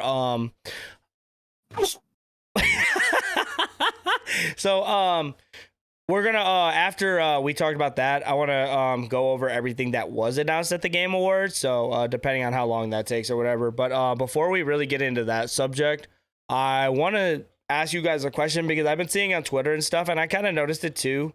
Is the ads that they played during the Game Awards? Like, a lot of people thought it was very odd that like they invited us out to the Game Awards and watch them and be like co-streamers and stuff like that, but you also like have to sit through an ad, or you have to you met to miss the awards because an ad's playing or whatever. How do you guys feel about that per se? Did you think the ads were a little overdue, or did you not really notice it? Because I kind of noticed it, but it really didn't bother me to a point. I just had to like load in and just kind of. I only ever had like the pre-roll ads. I never had like ads pop up in game, and that's kind of on Twitch. Yeah, that's Twitch's fault. I'm not saying that's the Game Awards fault, not at all. I'm just saying that's like, if we're gonna sit here and watch this and it being a special event, like, bro, you just have to like, they still try to make money off of the people watching it. I mean, it's Twitch. It's owned by Amazon. It's owned by Bezos, who just is like just some greedy bald asshole who needs his money. So it's like he doesn't give a shit. He just wants his money. Money, money, money, money. God, Bezos sucks. Money, money, Like- money, money. Like, dog, imagine having all that net worth, all this power, and then your workers in your warehouses that make you money are one step above slaves. Nice. I can't wait. I can't wait for everybody to use the promote feature on their Twitch just to give them more money too, because I don't think any of that money goes towards streamers. So let's get Bezos money to fucking promote your stream. Let's see how that just goes. give him more money to make his one eye even bigger. Like, nice, dude. He has one eyeball. No, he has like fucking one eye that's like bigger than the other. I'm like, bro, he has one eyeball. I'm like, why haven't I noticed this? It's like off. Yeah, his eyes are like fucked. Yeah, I'm out here making fun of someone for the way they look, but it's Bezos, so I can do that. Yeah, dude, you're a piece of garbage for that. Sheesh. Short as well, so. Yeah. Jesus, fucking Jeff Bezos roasting hour. And bald. Bald, short, big eyeball. Bald. 5'7", by the way. I'm just noticing you could get Castle Crashers on Switch. That's kind of a W. I'm just now looking at that. So that's pretty fucking cool. Okay, so like we're gonna go ahead and talk about everything that was announced at the Game Awards, because honestly, like, it's a lot of. I don't mind making this episode a little bit longer just because like there was so much shit that was announced. I kind of just want to get everything talked about. Are you guys cool to stay for a little bit and talk about the stuff that was announced? You guys are cool about that, sure. right? Okay, I'm just making sure. Like, I don't know if anybody's in a big ass rush or anything. I know Spark's probably sweating underneath that beanie, so. Nope. Okay. So a few games that were announced. I'm just gonna go in order. So like Texas Chainsaw Massacre got announced. I don't know how anybody feels about that. I'm guessing it's probably just gonna be like a Friday the 13th Dead by Daylight type game. I feel like a lot of those games are getting popular nowadays, so like I just feel like there's just gonna be a lot of them coming out. It is what it is. I thought it looked cool. I mean, like the little trailer, at least I didn't see any gameplay for it, but that's getting announced. Homeworld 3. I never heard of Homeworld 1 or 2, but I mean, you guys could add on to that because I think you guys played it before, right? I haven't played Homeworld, no. I've heard of them. That's about as far as my knowledge goes. Yeah, I mean, it looked cool, but a lot of these trailers that didn't come out with gameplay, it's just, it is what it is. They announced the Monster Hunter Rise Sunbreak. I don't know if that's a new game or DLC. Probably DLC. Another from Monster Hunter Rise. game I thought that was really cool was that Evil West game. You know that game that kind of looked like Gears of War? It was like third person, dude with the cowboy hat, and he's kind of just like, yeah, that game was fucking sweet. I thought that was a world premiere, and I'm pretty sure it showed gameplay and everything. So like that trailer just in general like got me excited, bro. It gave me that Gears of War feeling, like a lot of blood, a lot of shooting, combat shotguns, and whatever else. That'd probably be a game that I pick up. The Have a Nice Day or Have a Nice Death game. I saw that and I was like, I'm buying that right away. Like, I have a big thing for like, yeah, I would say it's a platformer, but like it just looked really fucking cool. Was it that one with the Grim Reaper that kind of looks like Hollow Knight? Yeah. So if you guys check, so like a Metroidvania game, like how you were shitting on those earlier. Oh, fucking shut up! It's not Metroid though. I sent the list to your guys' Twitter, by the way, if you guys have to look at it. Fuck my Twitter. Yeah. So we're just gonna sit here and shit on Have a Nice Death, huh? I think it's a cool game. I'll be buying it, all right? I'll be buying it. That's gonna be my game, bro. I'm playing that day one whenever it gets announced. Early access in March. I don't know. Persona Cinematic. Yeah. Ooh, Hellblade 2. I was very, very, very excited to see it. I never played Hellblade 1, but just watching the cinematic and the little bit of like, I guess it would be like amped up gameplay, it looked like a very, very good game. And I'm pretty sure Stu said during the Game Awards it is about like mental health. I'm pretty sure. Like, does that have to deal with that? At least the first one was. There's still not a lot known about 2, but it's probably safe to assume that, yeah. I'm definitely excited about that. Have you played Hellblade before, Spark? No. Nah. You pick it up too for the one time or nah? If I can find like a watch through, I might for the first game and then think about it, but yeah, I'm not sure. Yeah, I mean, it'll probably be on Game Pass day 1 too, so you know Xbox getting that W. Yeah. So, Cool. I don't have Game Pass. Oh, brother, not a gamer. No, I like owning my games. Star Wars Eclipse, that trailer got revealed, the cinematic trailer. It was a very, very good, well planned out cinematic trailer too. Never played a Star Wars game before, but I've never been into Star Wars like that, to be honest, bro. Dog, you're fucking up. Bro, like, I mean, the OG Battlefront, KOTOR, like the Jedi Knight games. What? The Battlefront game looks cool. Like, I mean, with the ain't that like the third person shooter type game? Yeah, third or first. Nah, it looks the OG ones back on like PS2 and Xbox. Like those games fucking smacked. You're and awesome. then KOTOR is considered like by like everyone to be like one of the best RPGs like ever made. I've replayed that game I don't know how many times. It never gets old. It's so good. It's a little dated, but fuck, it's fun. Is Eclipse gonna be like its own little game? Like I could pull that up and then just understand what's going on, because I definitely like the way it looked from the cinematic standpoint. It looks like it's gonna be like an open world, like kind of like narrative branching, like your choices affect how the game happens. So it looks like it's gonna be one of those like very heavily story driven RPGs. And like that's the cool thing with Star Wars games is it's like you can play them with no context and it's still fun. But if you have context, you'll understand like little nods or references where it's like, oh, hey, they said this or they did this. But it's like you can play it without knowing shit and be like, this is fun. Yeah. Okay, that looks cool. And then they announced Wonder Mid-Woman. That cinematic trailer or game reveal didn't really excite me at all. I don't know if it did for you, but I saw it and I was like, okay, cool. Another DC game. I'm interested to see what it will be, but I mean, it didn't really hype me up the way like a lot of people did with it. Well, if it being made by the people that made Shadow of Mordor, it might be good. Thing. Yeah, that's the only hope I really have for it. But when I saw the cinematic and I was like Wonder Woman, which I did have doubt for like Guardians of the Galaxy, which I ended up buying that game because at first I was like, man, this game looks so mid, and then I watched someone play it. I was like, wow, this game looks beautiful, and it actually plays out really good. So I'm hoping I get proven wrong, because I mean, I feel like it could be a good little story game to play, but after seeing the cinematic, I was just like, it is what it is. Alan Wake 2.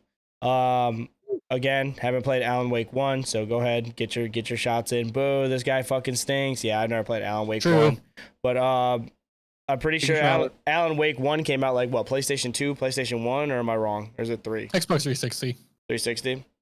I thought Alan Wake was a PlayStation exclusive for some reason. Nope. It looked very cool. The trailer itself looked really nice. I'm guessing it's just like a more of like a scary. A funny thing, Alan Wake was actually a Xbox exclusive, so interesting. You learn something every day. No, but definitely I thought like the zombie aspect of it and just like watching the trailer was really cool. Something that really got my meat hard was the Sonic the Hedgehog 2 official trailer. That trailer looked absolutely beautiful. Yeah, that was pretty cool. Them announcing Tails and Knuckles and seeing the Chaos Emeralds, the Chaos Emeralds, it was a beautiful. I'm a big Sonic head, so seeing that definitely got me all excited and all juiced up, man, ready to fucking throw hands. Also, with that, the new game they announced was very cool. The fucking open world Sonic game, yeah, that's gonna be insane. The only thing that turns me off about that is like it could be very bad, bro. Not like I feel like I would enjoy it just because I'm a big Sonic head and I do like playing. Like I played Sonic DX, Sonic Adventure, a lot of those games, but like it definitely could turn out bad if it's not done right. But I'll still play it. I'm still definitely giving it a shot. But Sonic games, like especially from Sonic the Hedgehog 09, it just hasn't had a good name for itself since then. I can't really release Bro, just make a sequel to Shadow the Hedgehog. Let's do it. the emo Hedgehog. Hell yeah, that had the fucking Why does PvP, just shoot 'em up game mode. Why does everybody like the edgy Hedgehog so much, man? It doesn't make sense to me. It was a funny game. Just seeing like a black Sonic with like a gun on the cover of a game. It's like, wait, what? Yep. Like I said, the PvP on that game is like just a shooter. It's like, what the hell is this? And what do you feel about it, Spark? You excited? You gonna get the Sonic game? You gonna run really fast? Gotta go fast, Sonic. Gotta go fast. At the speed of sound. He knows. Gotta follow my rainbow. Yes, sir. You know, you got it. You played Sonic Adventure 2? No.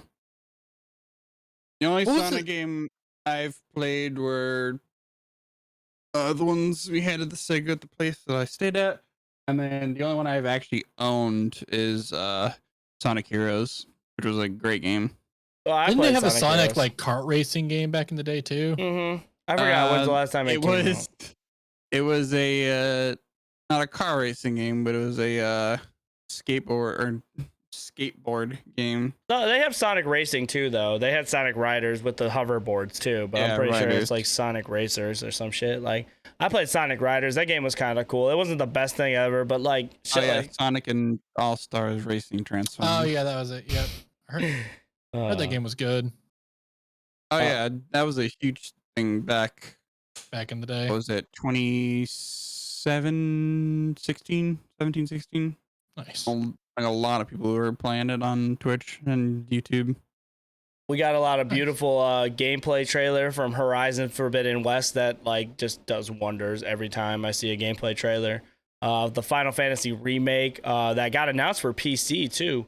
Well, it was like the intergrade, so it's like the next expansion for Final Fantasy 7. It got announced on PC, so like blessed we actually get to fucking play that game. I'm just glad that PlayStation's starting to put some of their titles on the That's I'm definitely gonna PC. get Final Fantasy 7. That game was fun as fuck on PS4. I'll get it again on PC.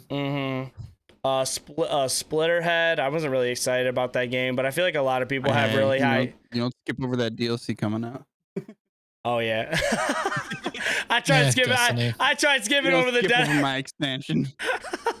Oh my god! So Destiny also released the Witch Queen trailer, and I thought it looked really good. So like, are the Halo game or the Halo guns are already out, right?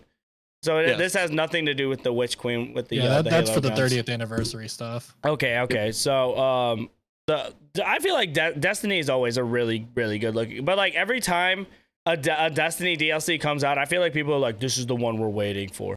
But it's like they said that for what was the one that A lot came? of huge changes. Yeah, like it's just. Well, I forgot what DLC they said that for. It was just like, this is the one we were waiting for, and now it's like, oh, this is the one we're waiting for, and it's like, Forsaken. Yep. Was the one. Forsaken King. Yep. Everybody was excited about that No, DLC. it's Forsaken. Oh. It was like Forsaken and no, I think it was Forsaken because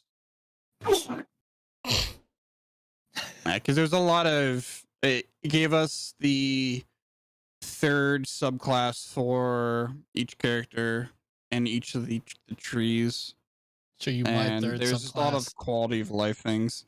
So, Nice. do you usually play the campaign when the new expansion comes out? You have to.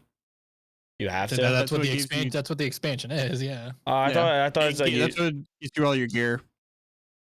That's all the new raids and dungeons and everything. That's where all of it 'Cause- is. What they used to do is they increased the light level by 50 each time, and then That's- 60 for the max cap of the season. Mhm. But now they're only doing it by. Hello. Did Spark die? Hello? Spark die? No, he's here. But yeah, now they're only increasing it by 10 because they're realizing that hey, we're getting way too high in light and power levels, so it's kind of hard to bounce the old content to be Yeah. like you're not just like scrolling through, your monitor turned off and you're able to complete this. now, and they still wanted to make it more like a little bit of a challenge, but not just a breeze. So that's what's nice about with the new the 30th anniversary thing. The highest end content is 1360, which I know for most people is not going to understand what that means. But as for someone who's like on and off of the game, like myself, I was still able to be challenged versus, people who that's all they play all day. That was probably a little bit easier for them. And then people who barely play the game, it's going to be something they have to work up for, because it's something you just can't casually just walk in and be like, oh, I just did this. Mm-hmm. Yeah, you definitely got to get your grind in when it comes to Destiny, bro. But you are rewarded for if you're grinding and whatever else. So like they reward you for the work that you put in and the time that you try and play. So, yeah, I mean, like I'm hoping to re-download Destiny and try and pick it back up. Like I enjoyed playing it when I did play it. It's just the fact that like I felt like it just is a really grindy game. Like there's always something coming out, and you always had like to have the best weapons when it came to like I just like Gambit. I'm weird. I really think Gambit's like one of the best modes. Like just being able to like get I'm pretty. It's just PvPvE or whatever the fuck it's called. I just really enjoy that aspect of the game, to where like you're just working with your team and trying to get these little I haven't played in a while. I'm guessing they're called gems or whatever the fuck they are, or most. If you like PvPvE style games, Tana, you should come play Hunt Showdown then. I mean, I like to play good PvPvE games, so that's crazy, because there's a good PvPvE game. That's so wild, huh? Why are you playing Gambit then? Gambit's fun. Gambit's a fun. I know. I was talking to Vice the one time I was watching him stream, and I was like, bro, I was like, you gotta play some Gambit. He's like, nah, I'm not playing that shit. It's like, damn. It's awful. I need to play it. So we're gonna play a fun game where we're gonna start with Spark, and we're gonna go ahead and I'm gonna ask you guys, because to be honest, I'm looking at this list. I'm like, bro, I'm not going through this whole ass list. If you guys want to look at everything that got announced during the Game Awards, I'll put the link to the article in the show thing notes. That was announced was fucking Space Marine 2. That was the best announcement of the Game Awards. Let's go. Space Marine 2. Space Marine 2 with the Warhammer 40K game. You're picking that over Dying Light 2? I mean, Dying Light's already been announced. We've been new about Dying Light for like 10 years. This was like an announcement trailer. They revealed that shit.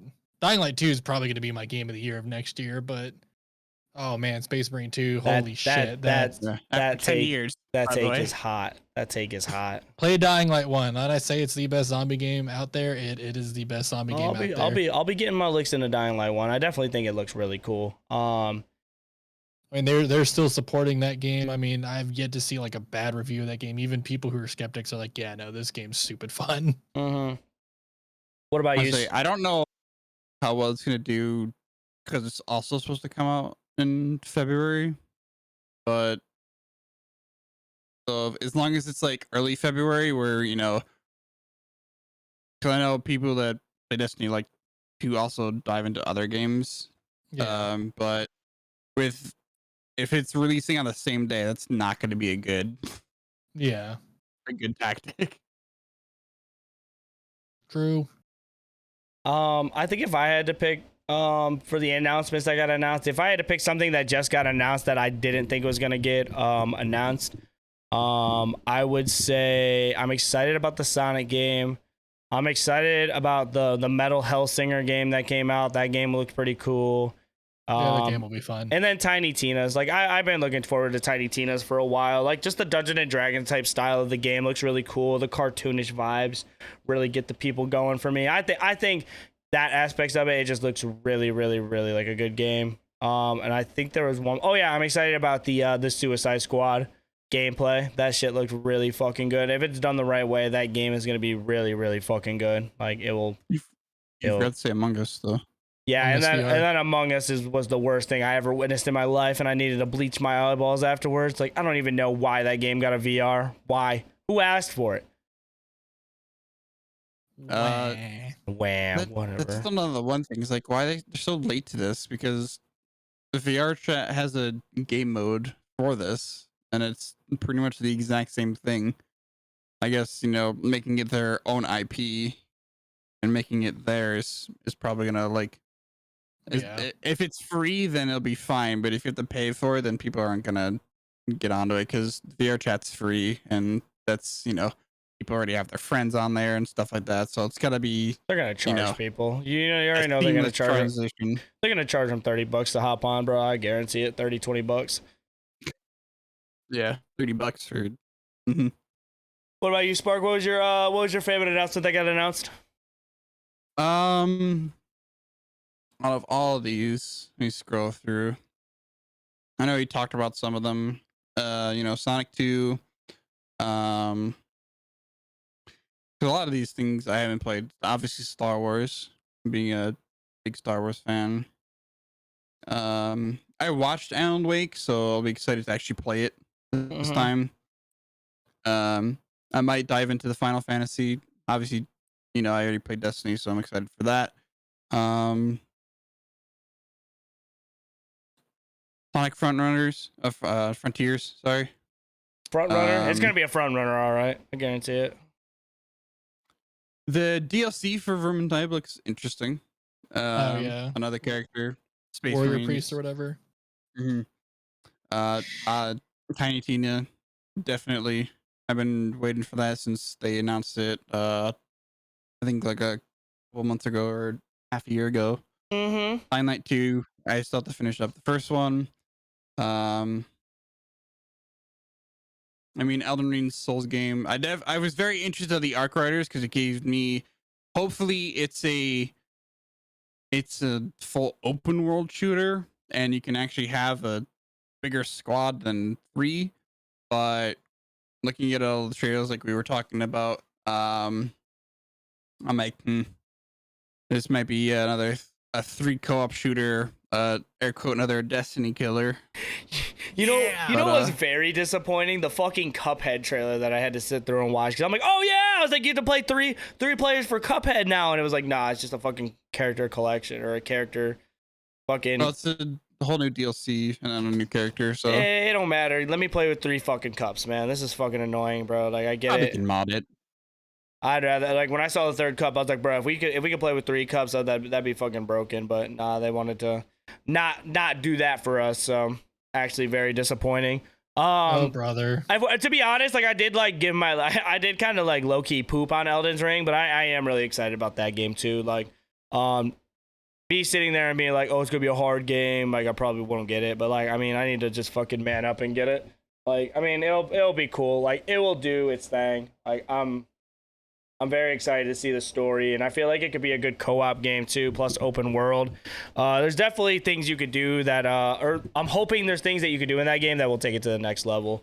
So, I'm looking forward to it, even though I kind of pooped on it being the most anticipated game. But without us seeing like God of War and whatever else, and you find out what's broken, like in Dark Souls 2, where magic was just overpowered, right? Or you just find a build or something like that. See what else is broken. If it's anything like the rest of the Soul games, and there's or Souls, Bloodborne, Soulsborne, yeah, there's probably the whole skill tree thing. So maxing out something, see what you can do with it. Yeah. I'm definitely gonna look in and just kind of do my research and see, like, because I tried when I played Code Vein. Code Vein was like another game that I thought would be really cool, and then I could just never beat it just because I never knew what to do. But I'm hoping if I do my research, kind of sit and learn how to play that type of style of game, that it'll be worth it. It'll be a good game. So I'm gonna give it a shot for sure. So nice. But I'm kind of tired of talking. My fucking eyes are about to fall asleep on this. So, overall, man, Game Awards were very good. I'm excited to see all the gameplay reveals and shit like that. I think that was more exciting than the actual awards. Like seeing games win and get their flowers or whatever was cool, but just seeing all the new games, it felt like E3. It felt like it is. I mean, it's E3 Part 2. That's what the Game Awards are. It was just absolutely good, and seeing all the good games that we saw, plus gameplay of certain games that we heard of, and cinematics of games that just like you said, the Warhammer. It really just got, you didn't even expect it coming, and you're just like, oh my god, like, to be honest, my expectations were really high, and I was like, we're getting Titanfall 3 announced. I was like, they're talking about Titanfall 2, or they're talking about Titanfall a little too much. Respawn was talking about we're shutting down Titanfall 1. I was like, that means Titanfall 3 coming out. I am hoping soon. Maybe E3 they'll announce. I am hoping next E3. soon. If Titanfall 3 comes out, bro, I might be just changing my whole persona, bro. I might just be a Titanfall streamer just full time. Probably won't come out for at least 2 or 3 more years, even for an announcement, because with Apex being a thing. That's what I'm saying. There's no point in even trying to put out Titanfall when Apex is. They don't give a fuck, bro. Like, Apex is doing all this, man. So and they already said, since this is still part of the same universe, there's no point to It's clear they don't give a shit because they're like, oh hey, we're just gonna close Titanfall 1. We're not gonna fix it. See ya. And it's like, all right. I wish they would just I just don't know, man. Like, I can't tell you exactly what to do, but like we've all hopped on that game together and had very, very fun nights, and you guys showing me that game just definitely made me appreciate that arena shooter as a whole. And I'm like, dude, this game is very good, and it never got its flowers that it deserved. My man Vino was always tweeting. He was like, he's like, bro, if you guys like Apex, you guys will like Titanfall. And like, nobody was listening. And I'm like, I took that and I was like, interesting. And then eventually you brought up Titanfall again. And I was like, wow. I was like, this might be a game that I just had to pick up and try. So then after playing it, bro, I had an absolute blast. I just sat there endless nights playing, and then I got fucking DDoSed, and then I got really, really turned off, bro. So Respawn, just act like you care, man. Just act like you care, bro. Like, I mean, Apex, Titanfall don't make you fucking money, but I mean, I guess that's all these companies really care about anyways. But before I go into a fucking rant, man, I'm ending this shit off. I appreciate you guys staying on. Spark, I want you to Spark, tell the people where to find you, man. What games you've been playing, anything you have in store, bro. Go ahead and just self-promote the shit out of yourself, man. Go ahead. Tell the people what they want to hear. Well, find me on Twitch over and Twitter at Spark. Everything else is the real Spark. 2Ks. 2Ks, baby. Currently just grinding out Destiny content right now, trying to get prepared for Witch Queen. Hopefully, you know, now that I'm posting some stuff on Hover, we see some growth from there. Yeah. Fair. I love it, man. Stu, what are you doing, man, besides playing with dinosaurs in Jurassic Park worlds? Yeah, I'm playing Jurassic World, playing Halo, playing Hunt, shit. And those are like the only 3 games I stream now. Yeah. Occasionally throw in some Talisman. That game's always fun to play. Mm-hmm. But yeah, any socials, it's just LOLK2 on any social, fucking TikTok, Twitch, Hover, Insta, whatever, YouTube. Type that in, you'll find my stupid ass. So there we go. And he has his own podcast too. Yeah, my own fucking god awful podcast called the Kill Cam Podcast. We literally end every podcast when we do it, just being like, this podcast sucks, because we just man, we're just it's kind of similar. Like I said, similar to this. Just we've been talking a little bit more about businessy and Activision-y stuff, like kind of going into like upper management for stuff, and that's probably what we're gonna be focusing on for a while. Yeah, like I kind of wanted to do that with this episode, man. Just being the Game Awards, I just want to really try to cover everything. But I was like, dude, this fucking episode is already 2 hours long, and we went over fucking not even half of what got announced. Like, it was huge, bro. Like, definitely, I wanted to make the last few episodes just about the Game Awards, and now that that's out of the way, I'm gonna start going back to. I'm gonna keep on having my co-host on, but a lot of these podcasts are gonna start being to where, like, I'm gonna start giving you guys my reviews on some of these games that I've been playing and streaming. I still gotta get out of Psychonauts and Pokemon review. Also, it's gonna be more about just like game news in general. Game news is just a little dry because, like, you guys gotta understand that it's fucking. The Game Awards just came out. Everything just got announced, bro. So it's going to be very, very quiet for a few weeks. So, yeah. With that being said, gentlemen, I really do appreciate having you guys on. Guys, thank you guys for tuning into episode. I want to say it's 12, but for some reason I feel like it's 13. It's 12. But thank you guys for kicking it to the pod. I really appreciate it. Again, if you guys enjoyed the podcast, make sure you share it with a friend. Rate it 5 stars on Apple Podcasts. Like, let's get this shit moving, man. I want more people to get involved. I want more people to hear about this, man. We're consistent. We're great. We have really good takes for the most part, unless I bring Stu on. But Other than that, I am like the good takes. we really I really love doing this stuff, man. I love getting out the news, and I'm just trying to get it out to you guys. So liking and sharing, like, you guys might not think it does a lot, but it does a lot for the algorithm part of things. But that being said, I'm gonna quit rambling. This has been another episode of the pod. Again, this is YouLoveNicktana. Make sure you guys check me out on all my socials, just at YouLoveNicktana on every platform: Twitter, TikTok, YouTube.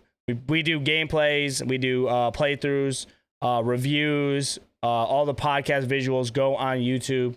And make sure you guys check out the pod on your favorite podcast things. And I guess that's all I gotta say. I'm really fucking tired. So thank you guys again. And with that being said, we're out.